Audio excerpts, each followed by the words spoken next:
현대오일뱅크 2021년도 실적을 스루풋 회계로 분석한 내용을 소개하도록 하겠습니다.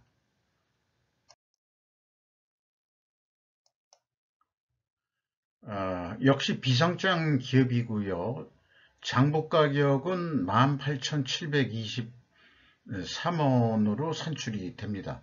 액면가격은 5,000원짜리고요.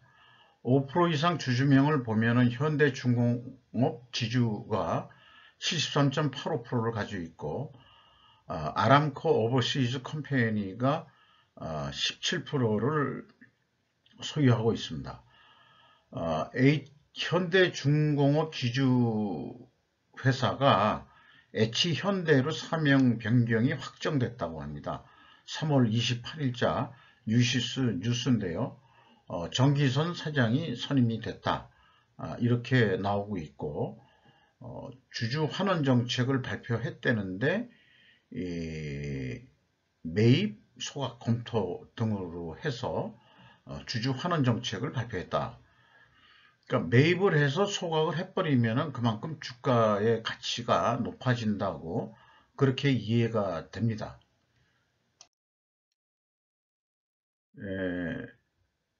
매출 재료비의 증가율이 타 정유사보다 매우 높습니다. 그 이유는 무엇일까?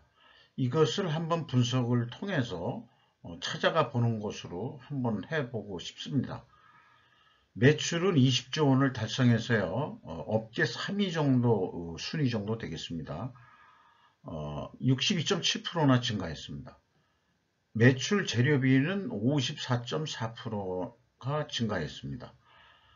매출 증가율보다 덜 증가했기 때문에 스루풋율은 188% 증가했고, 스루풋율은 10.9%로서 전년보다 4.7% 상승했습니다.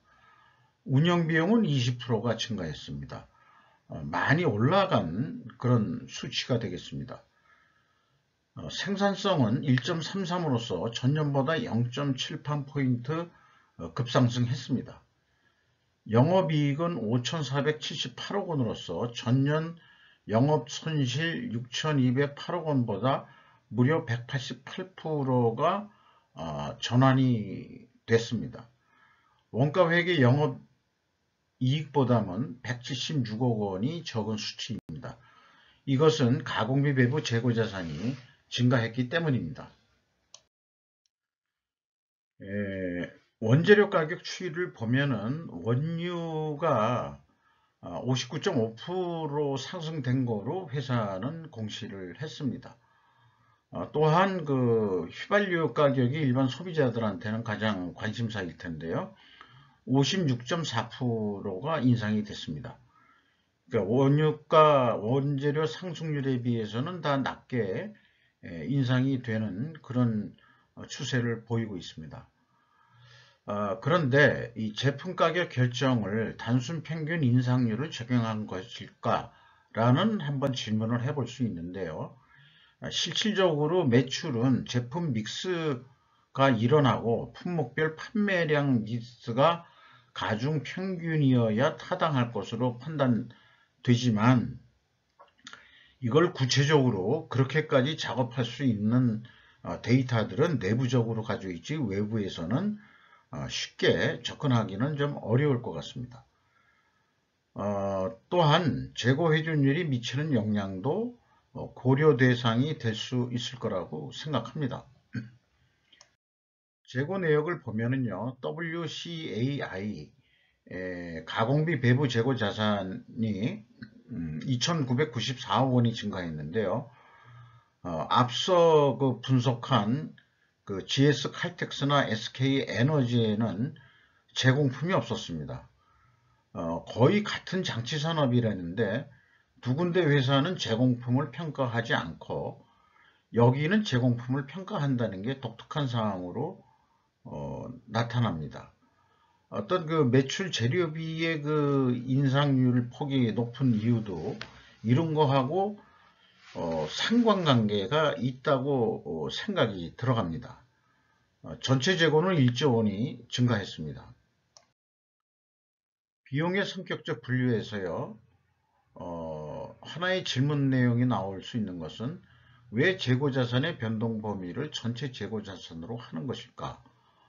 라는 질문을 해볼 수 있겠습니다.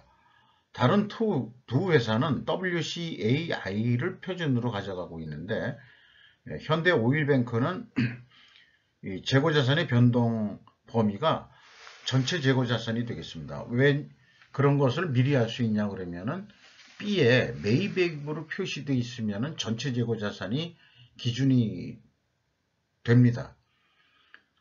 그래서 매출원가 재료비는 54.2% 증가한 거로 산출이 되고요. 운영비용은 20%가 증가한 거로 산출이 됩니다. 그래서 이 전체 재고자산의 증가맥으로 되니까 1조 원대나 변동폭이 큰 거로 되어 있는데 이게 원재료하고 미착분까지 들어가다 보니까 이렇게 큰 그 변동폭이 나타나는 거 아니냐 이런 판단을 하게 됩니다. 결코 바람직하지 않은 기준을 가지고 그 매출원가를 산출하는 거 아니냐 이런 생각을 해보게 됩니다. 물론 이렇게 기준을 가져가더라도 매출원가는 뭐 결과는 똑같아 이렇게 주장은 할 것입니다. 운영비용 중 인건비가 2,626억 원이 말하자면은 집행이 돼서 15.9%가 증가를 했습니다. 비율로는 0.6% 하락입니다. 인원수가 31명 줄었고요. 평균 임금은 1억 3,100만 원으로서 정유 3사 중에서는 좀 낮은 폭에 들어간다고 할 수 있겠습니다. 임금 인상률은 17.7%가 인상이 된 거로 산출이 됩니다.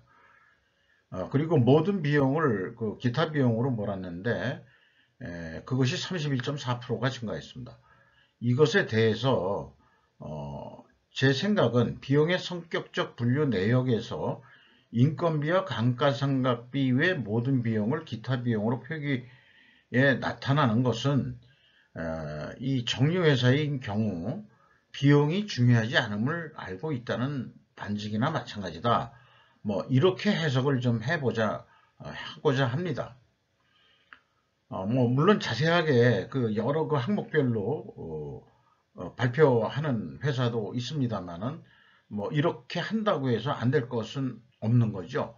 조금 더 단순하게 표현하면 더 좋은 거고요. 다만 ES적인 관점에서 본다면은 에너지 정유를 생산하기 위해서 거기에 들어가는 뭐 전력료라든가 연료료 또 무슨 전기료 이런 것들은 이제 별도로 좀 표시해 주는 게 바람직하다고 생각이 듭니다. 가공 비율은 다른 정유회사와 마찬가지로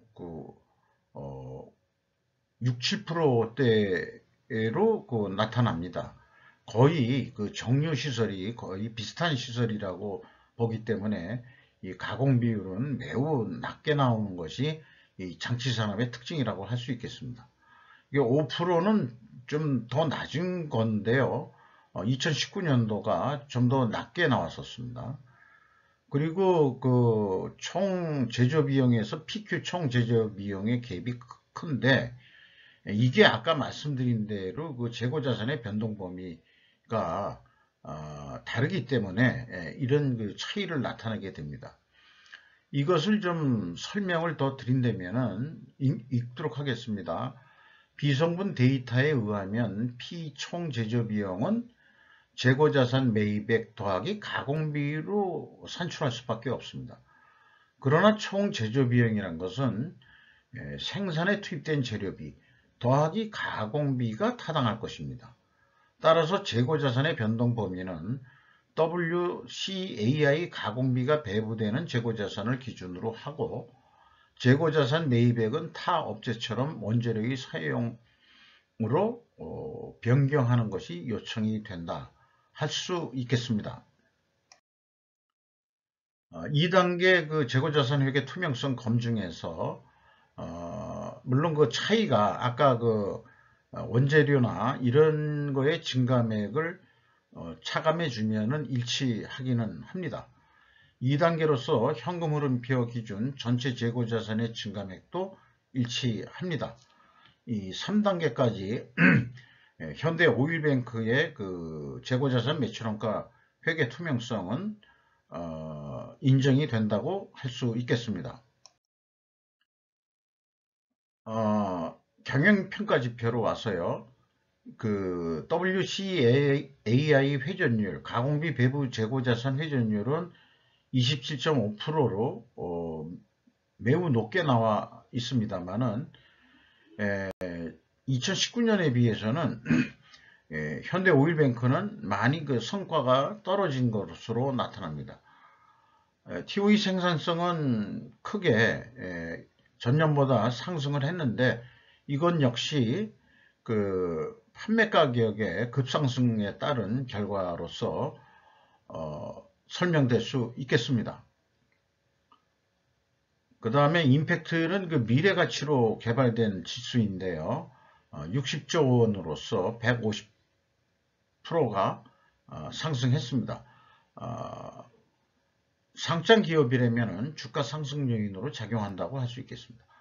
총 자산 회전율이 1.56으로 매우 크게 상승을 했고요. 매출 채권에 대한 수금 속도는 좀 느려졌습니다. 그러나 매입 채무에 대한 지급 속도는 좀 나아졌습니다. 이 매입 채무에 대한 것은 좀 고무적이라고 할 수 있지만 수금 속도가 좀 느려진 것은 좀 안 좋은 거라고 볼 수 있겠죠. 현금 재무지표로 와서 캐펙스 자본적 지출은 투자는 없고 감가상각 등으로 257억 원이 감소했습니다. 종속기업 및 관계기업 비율은 17%, EAT 세후 현금 순이익은 1조 1,657억 원으로서 현금 수익률로 산출하면은 14.9%로서 전년보다 9.8%가 상승했습니다. 채권자한테 1256억 원을 더 추가로 차입을 해서 레버리지율은 45.5%가 됐는데요. 전년보다 낮게 산출되는 것은 투하 자본이 증가했기 때문입니다. FEM 최종 99억 원의 현금이 유입이 됐습니다. 현금 버퍼율은 0.5%로 매우 낮은 수준으로 지금 움직이고 있습니다. 그 현금이 빈약한 상태로 다가오고 있습니다. REM 잉여금률은 151.7%로서 전년보다 상승했고요. 납입자본 성장률은 2.77배로 성장을 했습니다. 이렇게 분석한 결과를 가지고 근거 있는 실적 데이터를 가지고 내년에도 유사하게 적용될 것이라고 가정했을 경우 매출 재료비가 또 유가가 계속해서 올라갈지 내려갈지는 모르겠습니다만은 50%가 인상이 된다고 보고 나머지는 올해 실적 유사하게 가지만 재고 회전율만 더 높여보자 이러면은 이 판매 계획은 20조로 했었는데 29조 원 거의 30조 원은 달성해야 된다는 목표를 세울 수 있겠습니다. B 플랜의 방법으로는 그 손익분기점 산식을 진화시킨 건데요.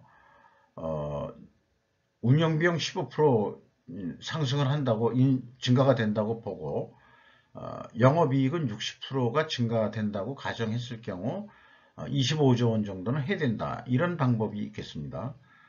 그 다음에 C 플랜은 이제 그 백투더 베이지라고 해서 아주 원초적으로 기초부터 다시 시작해보자 할 경우 매출 재료비가 50% 올라간다고 가정하면은 매출 재료비가 한 27조 원 들어갈 거고 운영비용은 1조 9천억 원 정도 들어가고 이익은 8,764억 원을 벌어야 된다면 그것을 다 더한 게 29조, 한 30조 원은 해야 된다.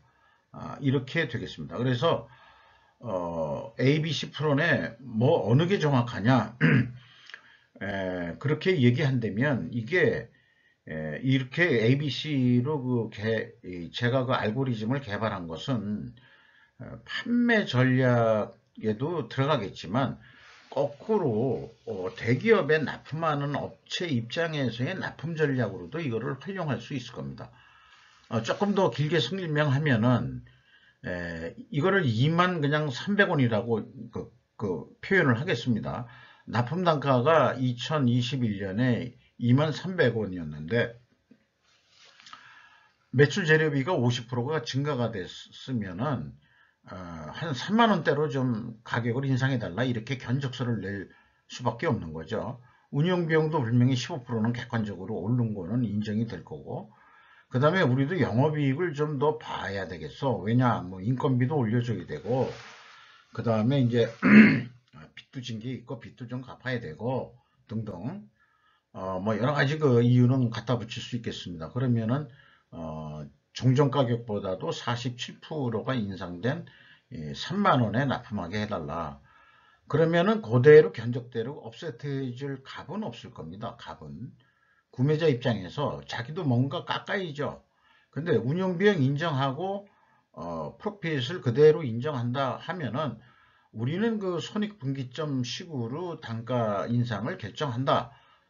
이것도 그 리즈너블한 그런 설득력 있는 방법이다. 이렇게 주장하면서 47% 인상 견적을 냈는데 25%만 올려주겠다. 그래서 25% 올려준 금액이 25,000원이다. 그러니까 3만원 견적 냈는데 5,000원 깎이는 거죠. 이렇게 만약에 계약을 했다 하더라도 실제 내부적으로 운영은 50% 매출 재료비 올라갔죠. 그 다음에 수르풋율은 그대로 11%뿐이 이제 못 얻는 거로 한다고 가정하더라도 재고 회전율만 조금만 더 올리면은 실질적으로는 그 22만 9천원 대 정도 받은 효과를 나타낼 수 있다는 그런 전략으로도 써먹을 수 있다는 것을 말씀드리기 위해서 설명해 봤습니다. 이상 마치도록 하겠습니다.